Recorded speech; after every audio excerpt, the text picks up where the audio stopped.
관세음보살. 먼저 발보리심진언을 3번 외우겠습니다. 옴 모지짓다 못다 바나야미.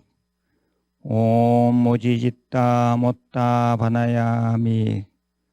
옴 모지짓다 못다 바나야미. 국내외 우리 유튜브 불교대학 시청자 여러분 반갑습니다.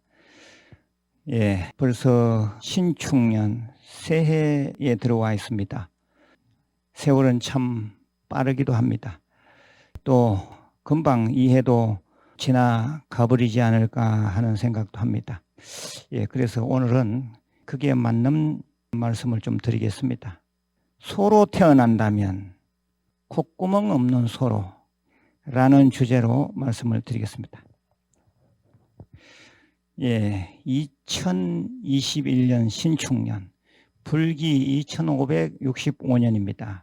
먼저 소위 얽힌 재미난 얘기 한 2개 해드리겠습니다. 먼저 경허 스님의 얘기입니다. 경허라고 하면 한국 불교 건세사의 선의 중홍조다, 참선의 중홍조다 이렇게 알려져 있습니다. 경허 스님을 모르면 불교를 한다고 말하지 못할 만큼 그만큼 유명한 분이 경허 스님입니다. 대부분 다 잘 아실 겁니다. 모르는 분은 저를 따라서 한번 외워보십시오. 경허 스님. 뒤에 본명을 붙여서 경허성우라고도 합니다. 경허성우. 경허는 앞에 두 자는 법호가 되고요. 뒤에 성우 두 자는 본명이 됩니다. 이 경허 스님은 강원에서 강사, 교수를 하던 중에 마음에 큰 충격을 받는 계기가 있어서 무몽간을 만들고 하루 한 끼 봉창문을 통해서 들어오는 공양을 드시고 용맹정진하셨습니다. 3년이 다 지나갔습니다.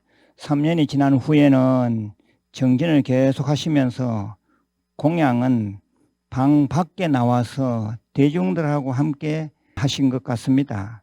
어느 날 점심 공양을 끝내고 차를 마시면서 차담을 나누는 중에 한 스님이 말을 꺼냈습니다.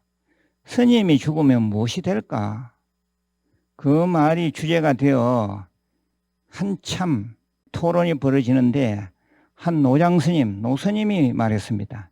스님들이 게을러서 공부는 하지 않고 밥만 축내다가 죽으면 시준내 집의 소가 된다네. 참 아주 무서운 말이죠. 그러자 객으로 옆에 앉았던 거사가 말을 받아서 더 충격적인 얘기를 합니다. 소가 되어도 콧구멍 없는 소가 된답니다. 콧구멍 없는 소를 한문어로는 무비공이라 이렇게 말해요. 무비공. 콧구멍이 없다 이 말이잖아요. 경허 스님은 그 말을 듣고 호련히 깨쳤다고 합니다. 스님은 깨달음의 노래를 읊었습니다.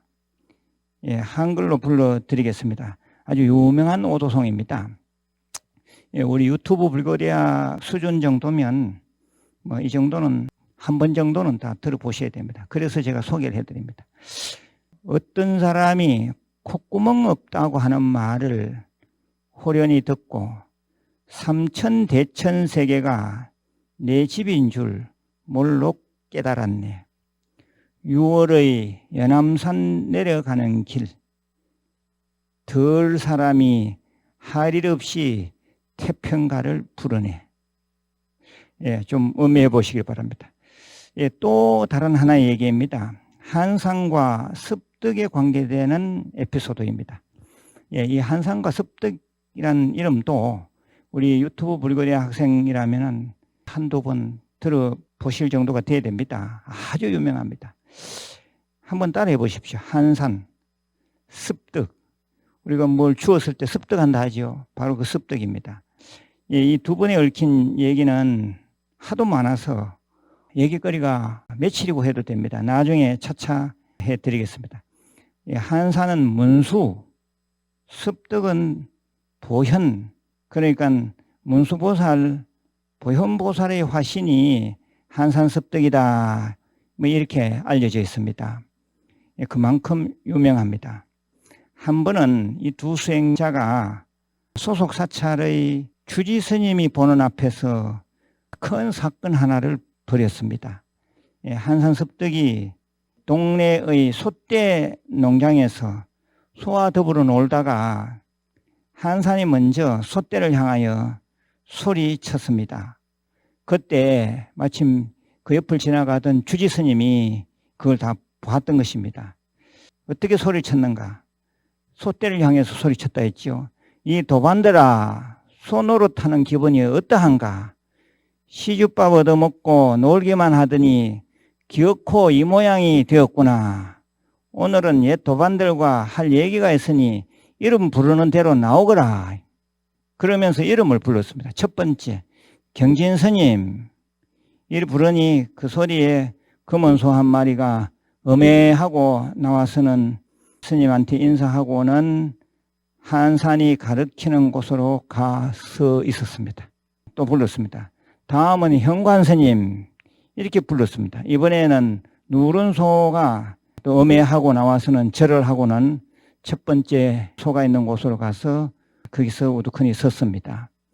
이렇게 해서 100여 마리 소 가운데 30마리는 스님들이 환생한 것이었습니다.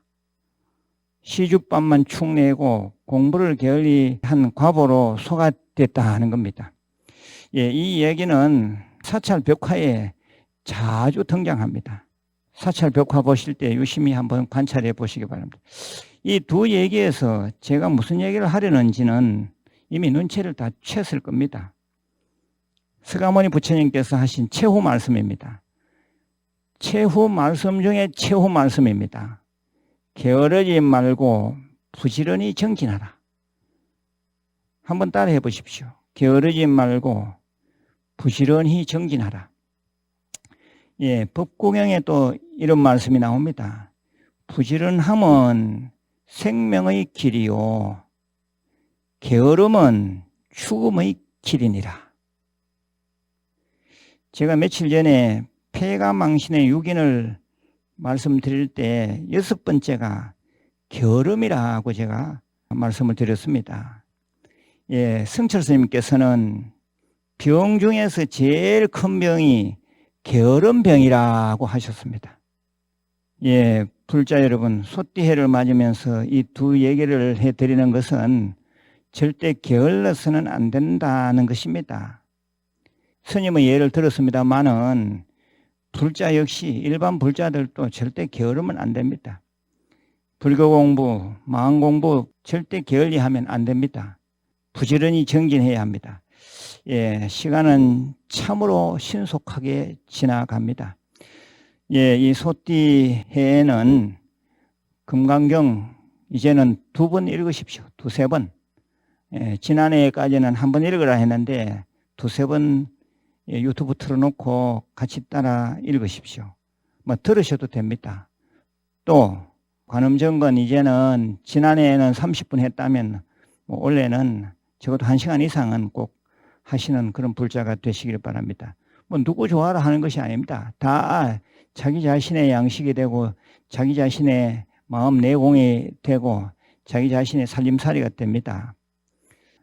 그래서 원래는 소띠해 좀 더 정진하자는 마음으로 가행정진한다는 생각을 하면서 좀 더 열심히 좀 해보시자는 말씀을 드립니다.